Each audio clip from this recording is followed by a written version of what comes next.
ఇప్పుడు last 1 year ఎప్పుడైతే last year మనకి ఫస్ట్ వేవ్ వచ్చిందో ఆ టైంలో మనము ఇన్ఫ్రాస్ట్రక్చర్ ఏదైతే డెవలప్ చేసుకున్నామో ముఖ్యంగా హాస్పిటల్ పడకలలో ఆక్సిజన్ బెడ్స్ ఆనాడు మొత్తము మన అన్ని government hospitals including TME side hospitals కానివ్వండి మన వైద్య విధాన పరిషత్ సైడ్ హాస్పిటల్స్ అన్నిట్లో కలుపుకుంటే ఒక 1000 పడకలు కూడా ఆక్సిజన్ లైన్స్ లేకుండే.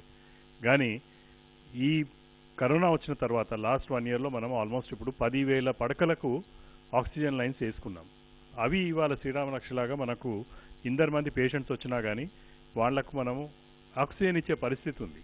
ఇది మీరు కంపేర్ చేసి చూడండి, వేరే స్టేట్స్లలో ఎక్కడైతుందో అటువంటి పరిస్థితులు ఇవాళ మన రాష్ట్రంలో లేవు. ముఖ్యంగా మన గౌరవ ముఖ్యమంత్రి గారు కానివ్వండి, మన హెల్త్ మినిస్టర్ గారు ఆ దినం ఇచ్చిన డైరెక్షన్స్ ప్రకారము వార్ ఫుటింగ్ మీద ఈ ఆక్సిజన్ లైన్స్, అదొకటి కాకుండా ఆక్సిజన్ స్టోరేజ్ కెపాసిటీ ఈరోజు మీరు చూస్తున్నారు డిఫరెంట్ స్టేట్స్లో ఆక్సిజన్ కన్జంప్షన్ ఎక్కువ కావడం వల్ల అక్కడ స్టోరేజ్ కెపాసిటీ లేకపోవడం వల్ల వాళ్ళ దగ్గర ప్రాబ్లం వస్తుంది.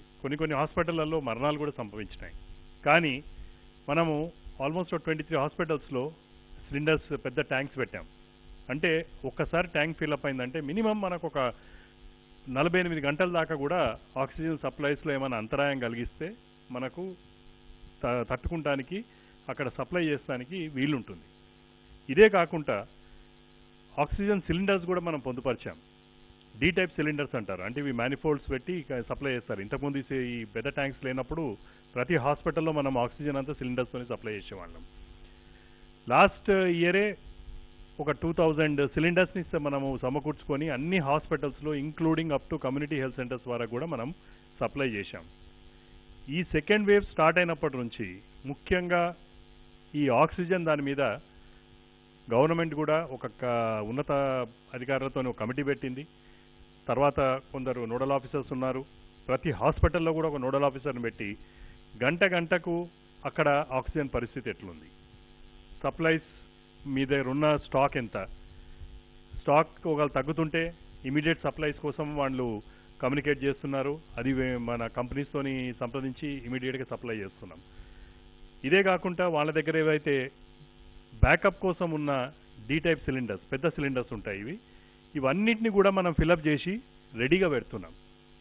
ఎందుకంటే బై ఛాన్స్ ఏదన్నా కారణాల వల్ల కొద్దిగా సేపు డిలే అయినా కానీ మనము లోకల్గా ఉన్న మన ఆక్సిజన్ సప్లైస్ని ఎటువంటి అంతరాయం కలగకుండా కూడా సప్లై చేస్తానికి ఇవన్నీ కూడా వ్యవస్థ చేసి పెట్టినాం. ఇదే కాకుండా రీసెంట్లీ మీరు చూసుంటారు, గౌరవ ముఖ్యమంత్రి గారు హాస్పిటల్ అన్ని పడకలని మన దగ్గర 20,000 పడకలు ఉన్నాయి మొత్తము స్టేట్లో. అందులో ఆల్రెడీ 10,000 పడకల మీద మనం ఆల్రెడీ ఆక్సిజన్ లైన్స్ వేసి ఉన్నాము. వేరే పడకలు కూడా 20 crores complete oxygen pipelines వేపియాలని ప్రతిపాదన ఆల్రెడీ వర్క్ స్టార్ట్ అయింది. ఇది వార్ ఫుటింగ్ మీద ఇంకా కొన్ని రోజులలో అన్ని హాస్పిటల్స్లో కూడా మనకు including up to CSC level వరకు కూడా, అంటే ఈ టీచింగ్ సైడ్ 22 హాస్పిటళ్లలో, టీవీపీ హాస్పిటల్ 96 హాస్పిటల్లో, తర్వాత కొన్ని community health centres director public health side కూడా ఉన్నాయి 52. ఇవన్నీ హాస్పిటల్స్లో కూడా మనము ఆక్సిజన్ లైన్స్ వేసుకుంటాం. ఇది ఒక్కసారి ఇది అయిపోయిందంటే రేపటి దినం ఎటువంటి విపత్తు వచ్చినా కానీ మనకు ఈ ఆక్సిజన్తోని వచ్చే ప్రాబ్లమ్స్ అంటూ ఏవి కూడా ఉండవు. ఈరోజు ఆల్రెడీ మన డైరెక్టర్ గారు చెప్పినట్లు మీకు ఆక్సిజన్ బెడ్ల సంఖ్య ఎందరు మంది పేషెంట్స్ ఉన్నారన్నది కూడా క్లియర్ చెప్పారు. ఎవరు కూడా పేషెంట్స్ భయభ్రాంతులై మీరు ఆక్సిజన్ దొరకటం లేదు అని ఇటువంటి దాంతోని హైబదపడవలసిన అవసరం లేదు. ముఖ్యంగా ఏంటంటే ఒక్క ప్రాబ్లం ఎక్కడొస్తుందంటే చాలామంది పేషెంట్స్ కొన్ని స్పెసిఫిక్ హాస్పిటల్స్ పోవాలనుకుంటారు. గవర్నమెంట్ హాస్పిటల్స్ ఒక లెక్క అయితే ప్రైవేట్ హాస్పిటల్ సెక్టర్లో కూడా కొన్ని హాస్పిటల్సే వాళ్ళకి ఆలోచనకు వస్తాయి, సడన్గా నాకు ఏదో ప్రాబ్లం వచ్చింది ఒక హాస్పిటల్కి పోవాలంటే. అయితే మేము 108 అంబులెన్స్ వాళ్ళకు కూడా మన పోర్టల్ ఏదైతే ఉంటుందో బెడ్స్ అప్డేట్ చేస్తుంటాం. కంటిన్యూస్ డైనమిక్ ప్రొసీజర్ అది. ఒక హాస్పిటల్ వాళ్ళు ఈ టైంలో ఎన్ని ఐసీయూ బెడ్స్ ఉన్నాయి, ఎన్ని వెంటిలేటరీ బెడ్స్ ఉన్నాయి, ఇవన్నీ కూడా అందులో అప్డేట్ అవుతుంటాయి. అటువంటి దాన్ని కూడా యాక్సెస్ ఇచ్చాం. వాళ్ళ డ్రైవర్స్కి వాళ్ళకి యాక్సెస్ ఉంది అక్కడ ఉండే పైలట్కి. సో వాళ్ళు కూడా బై ఛాన్స్ ఓ ఎక్స్ హాస్పిటల్ ఒక ఏరియాలో ఒక పేషెంట్ నేను పోవాలనుకుంటే ఆ పర్టికులర్ హాస్పిటల్లో బెడ్స్ లేవు, కానీ ఇదే ప్రాంతంలో వేరే హాస్పిటళ్లలో మీకు బెడ్స్ ఉన్నాయి, అది గవర్నమెంటే కానివ్వండి ప్రైవేటే కానివ్వండి, అది చెప్పగలుగుతాడు. దీనివల్ల ఏమవుతుందంటే అన్నెసరీగా ఒక సీరియస్గా ఉన్న పేషెంటు ఓ 4 హాస్పిటల్కి తిరిగి టైం వేస్ట్ చేసుకునే అవసరం ఉండదు. ఈ సదుపాయం ఆల్రెడీ మేము లాస్ట్ 1.5 month నుంచి ఇది ఇంప్లిమెంట్ చేశాము. దీనివల్ల ఈరోజు అంబులెన్స్లు వేరే వేరే హాస్పిటల్ తిరగడం కూడా తగ్గింది. అది కూడా పేషెంట్స్ కూడా ఒకటి గుర్తుపెట్టుకోవాలి, ఒకసారి సీరియస్ కండిషన్ ఉన్నప్పుడు ఎంత తొందరగా అయితే అంత తొందరగా దగ్గర ఉన్న అవైలబుల్ హాస్పిటల్లో వెళ్ళి మెడికల్ ట్రీట్మెంట్ స్టార్ట్ చేయడం అన్నది ఇంపార్టెంట్. ఎందుకంటే కొద్దిగా డిలే అయినట్లయితే తర్వాత అడ్మిట్ అయినా కానీ మనము ట్రీట్మెంట్ ఇచ్చినా కానీ దానివల్ల ప్రయోజనాలు అంత ఉండకపోవచ్చు. అయితే ఇప్పుడు ముఖ్యంగా ఏదైతే అర్లీగా డయాగ్నోస్ కాగానే ట్రీట్మెంట్ ఏది తీసుకోవాలో అన్నిటి గురించి కూడా శ్రీనివాస్ గారు చెప్పారు. అయితే ఒక్క మాట నేను చెప్పదలుచుకున్నాను, ఎస్పెషల్లీ రెమిడిసివిర్. అందరూ ఎలా అనుకుంటున్నారంటే పేషెంట్స్, ఎందుకంటే ఇన్నోసెన్స్, ఒకసారి డిజీజ్ వచ్చినప్పుడు అందరు కూడా భయం ఉంటుంది, ఎస్పెషల్లీ నాన్ మెడికల్ పర్సనల్కి అయితే ఇంకా భయం ఉంటుంది. వాళ్ళు ఏమనుకుంటున్నారంటే ఏదో రెమిడిసివిర్ అంటే ఏదో బ్రహ్మాస్త్రము, అది తీసుకుంటే ఏం ప్రాబ్లం ఉండదు, అది ఆటోమేటిక్ డెత్ ఉండదు. ఇది అంతా అపోహనండి. ఎందుకంటే they are clear cut guidelines. అది కూడా ఇప్పటికి కూడా దాన్ని ఇన్వెస్టిగేటివ్ డ్రగ్ కిందనే కన్సిడర్ చేస్తారు. అట్లనే పర్మిషన్ ఇచ్చింది గవర్నమెంట్ ఆఫ్ ఇండియా కానివ్వండి, ఎక్కడ మొత్తం వేరే కంట్రీస్లో కూడా. ముఖ్యంగా ఏంటంటే అది కొద్దిగా వైరల్ లోడ్ తగ్గిస్తుందని దానికి కొన్ని స్పెసిఫిక్ గైడ్ లైన్స్ ఉన్నాయి. ఐసీఎంఆర్ కానివ్వండి, మన all India institute of medical sciences కానివ్వండి, కొన్ని స్పెసిఫిక్ గైడ్ లైన్స్ రీసెంట్లీ కూడా గైడ్ లైన్స్ని మళ్ళీ స్పెసిఫై చేశారు, I think on 22nd of this month. దాంట్లో ఎవరికైతే శాచ్యురేషన్స్ 92 దాని కిందికి పడినట్లయితే ప్లస్ సివియర్గా రెస్పిరేటరీ డిస్ట్రెస్ గిన్ వచ్చినట్లయితే అటువంటి వాళ్ళలో మీరు వాడండి. కానీ ప్రతి కేసు అంటే మీకు కోవిడ్ అని ప్రూవ్ కాగానే ఇమీడియట్లీ పోయి హాస్పిటల్లో అడ్మిట్ అయ్యి మాత్రము ఈ డ్రగ్ తీసుకోవద్దు. అన్నెసరీ దీనివల్ల ఏమవుతుందంటే ఒక కృత్రిమ కొరత మొదలవుతుంది మార్కెట్లో. దీనివల్ల కొంత దళారులు దాన్ని ఎక్స్ప్లాయిట్ చేస్తున్నారు. అందుకోసము ఇంతకుముందు కూడా లాస్ట్ ఇయర్ మీరు చూస్తుంటారు, టోలిసిలోమాబ్ కూడా ఇంజెక్షన్ అందరూ కొన్ని 1,00,000 2 లక్షలకు కూడా బయట బ్లాక్ మార్కెట్లో అమ్మారు. కానీ ఈరోజు చాలా హాస్పిటల్స్లో అది వాడడం లేదు, సింపుల్ స్టెరాయిడ్స్ ఇస్తున్నారు. అవసరం పడితే ఏదన్నా ఇమ్యూనిటీ సర్జ్ ఉన్నట్లయితే సింపుల్ స్టెరాయిడ్స్, చీప్గా ఉన్న డ్రగ్స్ లైక్ డెక్సామెథాసోన్, ప్రెడిసోలోన్ డ్రగ్స్ ఇస్తున్నారు.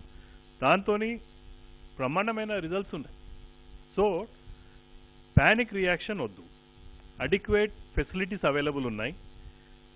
అన్నెసరీగా పోయి హాస్పిటల్ అడ్మిట్కి అయ్యి నిజంగా అవసరం ఉన్నట్లయితే ఏవైతే మనం టిపికల్ చెప్తున్నామో, ఒక 3-4 రోజులు ఫీవర్ తగ్గుతలేదు, హై ఫీవర్ ఉంది, 101 degrees ఉన్నది, మీకు కొద్దిగా ఊపిరి తీసుకునేలా కష్టమవుతుంది, నడుస్తుంటే మీకు కొద్దిగా కష్టం అనిపిస్తుంది, అటువంటి కారణాలుండి ఇంకేమైనా కోమార్బిడిటీస్ ఉంటే తప్పకుండా వెళ్ళి హాస్పిటల్లో అడ్మిట్ కాండి. అర్లీగా ట్రీట్మెంట్ మీకు స్టార్ట్ చేస్తారు. అంతేగాని డయాగ్నోజ్ కాగానే నేను ఇమీడియట్లీ నాకు కరోనా ఉంది, నేను హాస్పిటల్లో ఉండాలి అనుకుంటే మనం ఎన్ని ఫెసిలిటీస్ క్రియేట్ చేసినా కానీ దానివల్ల మన వేరే వాళ్ళకు నిజంగా అవసరం ఉన్న వాళ్ళకి బెడ్ అవైలబుల్ లేకుండా అయిపోతుంది. అందుకోసము మొన్న చీఫ్ సెక్రటరీ గారు కూడా ఎప్పుడైతే రివ్యూ మీటింగ్ పెట్టారో దాంట్లో క్లియర్గా ఒకటి చెప్పారు, బెడ్స్ని ఆడిట్ చేయండి. ఆడిట్ అంటే ఒక పేషెంట్ ఒక బెడ్ మీద ఉన్నట్లయితే నిజంగా అతనికి అది అవసరం ఉన్నదా, అతనికి ఆక్సిజన్ ఇచ్చే అవసరం ఉందా, ఆక్సిజన్ ఇచ్చే అవసరం లేకపోతే ఒక ఆర్డినరీ పేషెంట్ ఒక ఆక్సిజన్ బెడ్ మీద పెట్టి నిజంగా ఒక పేషెంట్ ఆక్సిజన్ అవసరం ఉన్నట్లే హాస్పిటల్కి వస్తే వాళ్ళకి అది ప్రొవైడ్ చేయలేకపోతే ఇట్స్ ఏ క్రిమినల్ వేస్ట్. అది మనం ఇంత ఫెసిలిటీస్ క్రియేట్ చేసి, అది గవర్నమెంట్లే కానివ్వండి ప్రైవేట్లే కానివ్వండి, ఇటువంటి ఈ మనం షార్టేజ్ ఉండడం వల్లనే ప్రాబ్లమ్స్ వస్తున్నాయి. సో మై రిక్వెస్ట్ అందరికి కూడా ఏవైతే స్టాండర్డ్గా మనము మీడియా పరంగా మనం ఏవైతే చెప్తున్నామో, సోషల్ మీడియాలో కూడా ఎంతో మంది డాక్టర్లు ఈ డిజీజ్ గురించి అవగాహన కల్పిస్తున్నారో, సింపుల్ డిజీజ్కి మీరు హాస్పిటల్కి వచ్చే అవసరం లేదు. ఏదైతే మేము ఇంతకుముందు చెప్పినట్లు అటువంటి సిమ్టమ్స్ ఉండి మీకు ఊపిరి తీసుకునే కష్టం అయితే ఇమ్మీడియట్లీ, అది కూడా ఊపిరి తీసుకుంటే కష్టం ఉంటే మీరు రోజు 2 రోజులు 3 రోజులు ఇండ్లలో ఉండొద్దు. ఎందుకంటే దానివల్ల తర్వాత మీకు ట్రీట్మెంట్ ఇచ్చినా కానీ రిట్రైవ్ చేయడం చాలా కష్టమవుతుంది. అర్లీగా వెళ్ళిపోండి. కొద్దిగా కూడా మీకు రెస్పిరేషన్ ప్రాబ్లం అనిపిస్తే అర్లీ సైన్ అది, please go to the hospital. అటువంటి వాళ్లకు కరెక్ట్ టైంలో ట్రీట్మెంట్ స్టార్ట్ చేసినట్లయితే ఎటువంటి ప్రాబ్లం ఉండదు. సో ఈ ముఖ్యంగా drugs, as far as the drugs are concern, మనం గవర్నమెంట్ హాస్పిటల్ అన్నిటికీ అవసరం ఉన్నన్ని డ్రగ్స్ని మేము మా ఏదైతే కమిటీ ఉందో వాళ్ళని అసెస్ చేసి అడిక్వేట్ స్టాక్స్ అయితే మేము పెట్టాము. ఎక్కడ కూడా ఎటువంటి కొరత లేదు. అయితే కొన్ని హాస్పిటళ్లలో మనం మీడియా పరంగా మీరు చూస్తున్నారు, కొన్ని డెత్స్ చూస్తున్నారు. ఇటువంటి పాండమిక్లో డెత్స్ కావడం అన్నది దాన్ని ఎవరు ఆపలేరు. ఎందుకంటే కొందరు అర్లీగా హాస్పిటల్కి వచ్చినట్లయితే ప్రాబ్లం లేదు, వాళ్ళు క్యూర్ అయిపోతున్నారు.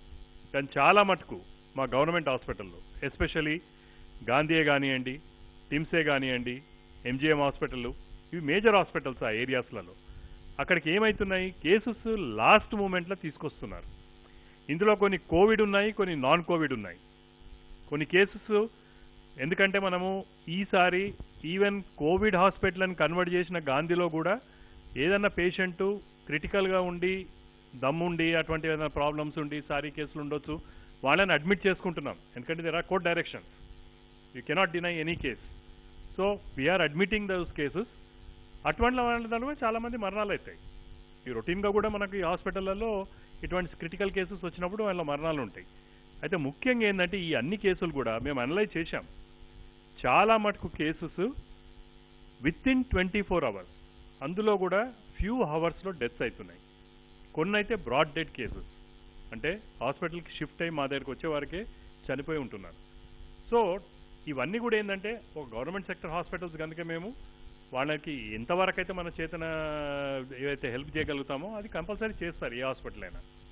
ఇది నేను ఎందుకు క్లియర్గా చెప్తున్నానంటే ఆ హాస్పిటల్ తప్పిదం వల్ల కాదు, ఆ హాస్పిటల్లో ట్రీట్మెంట్ కొరత వల్ల కాదు, డిజీజ్ ప్రోగ్రెషన్ వల్ల, ప్లస్ వేరే డిజీజెస్ ఏవైతే ఉన్నాయో సారీ కేసులే కానివ్వండి, వేరే క్రిటికల్ కేసెస్ ఏవైతే ఉంటాయో, మెడికల్ ప్రాబ్లమ్స్ ఉంటాయో అటువంటి కేసులు కూడా మరణాలు అటువంటి దాంట్లో సంభవిస్తాయి. కానీ ఈ టైంలో మేము ఏం చేస్తున్నామంటే అన్ని కేసులను కూడా స్టెరాయిల్గా వాళ్లకు సోడియం హైపోక్లోరైడ్తో క్లీన్ చేసి వాళ్ళని బాడీ బ్యాగ్స్లో పెట్టే మేము ఇస్తున్నాం. ఎందుకంటే పేషెంట్ అటెండెంట్స్ కూడా ఇటువంటి పేషెంట్కి ఈమె కోవిడ్ లేదు, ఇది ఒట్టి సారీ కేసు అయినా కానీ అని చెప్పినా కానీ కొందరు ముందుకు రావడం లేదు. ఎందుకంటే అందరు దాన్ని చాలా భయం ఉంటుంది దాన్ని కోవిడ్ అన్నారు. ఇది కోవిడ్ కాదు, ఇది ఆర్డినరీ కేస్ ఆఫ్ సారీ అని చెప్పినా ముందుకు రావడం లేదు. అందుకోసము అన్ని కేసులకు మేము ఇటువంటి జాగ్రత్తలు తీసుకొనే బాడీ బ్యాగ్స్లో పెట్టే మేము వాళ్ళకి ఇస్తున్నాం. So our final what I want to say is, ఎవరికైతే మినిమం సిమ్టమ్స్ ఉన్నాయో, మైల్డ్ సిమ్టమ్స్ ఉన్నాయో మీరు హాస్పిటల్లోకి రావద్దు. మోడరేట్ సిమ్టమ్స్, కోమార్బిడిటీస్ ఉన్నవాళ్ళు ఇమీడియట్లీ హాస్పిటల్స్కి రిపోర్ట్ చేయండి. సీవియర్ కేసెస్ స్టేజ్ పోకుండా అంతకుముందే రిపోర్ట్ చేసినట్లయితే మనం చాలామంది ప్రాణాలు కాపాడగలుగుతాము. అండ్ డిస్ట్రిక్ట్స్లో ఉన్నవాళ్ళు హైదరాబాద్కి వచ్చే అవసరం లేదు.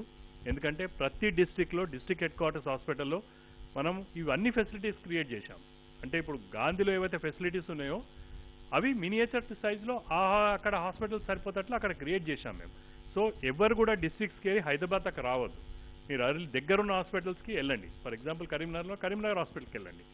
మీరు ఖమ్మంలో ఉన్నారా, ఖమ్మం డిస్ట్రిక్ట్ హెడ్ క్వార్టర్స్ హాస్పిటల్కి వెళ్ళండి. అక్కడ ఏదైతే ట్రీట్మెంట్ మనకు గాంధీలో ఇస్తున్నారో ఆ ట్రీట్మెంట్ మీకు అక్కడ అవైలబుల్ ఉంది. ముఖ్యంగా ఏంటంటే ఈ మేజర్ హాస్పిటల్స్ని ఓవర్ క్రౌడింగ్ అయితే నిజంగా క్రిటికల్ కేసెస్కి మనము ట్రీట్మెంట్ ఇవ్వడానికి ప్రెషర్ ఎక్కువవుతుంది.